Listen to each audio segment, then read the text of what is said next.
Aziz kuzatuvchilar, bugun patsientkamiz ayol kishi 45 yoshda, bu kishida surunkali anal yorug'i, juda kuchli og'riq sindromi bilan va ichki gemoroy bilan bizga murojaat qilib kelganlar. Hozir lazerli operatsiyani mahalliy anesteziya ostida boshladik.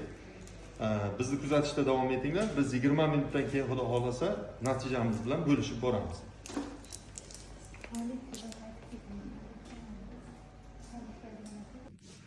Aziz kuzatuvchilar, mana biz patsientkamizni lazer operatsiyasini bajarib bo'ldik. Operatsiyadan keyingi holati juda ham qoniqarli, hech qanaqa bezovtachilik yo'q.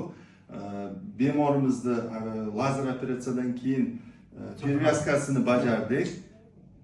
Bajarganimizdan keyin hozir o'zini his qilishi juda yaxshi. Mavluda opa, qanday his qilyapsiz o'zingizni?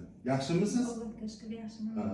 Unday qo'rqinchli bir vahimali og'riqlar yo'q ekanmi? Vaqtli kelishim kerak. Siz ko'rdingizmi? Agar oldinroq kelganingizda ancha oldin bu darddan qutulgan bo'lardingiz, opa. Boshqa bemorlarga mana shunday qiynalib, aziyat chekib yurgan bemorlarga lazer operatsiyani tavsiya qilarmidingiz? Albatta. Sizga sog'lik tilayman.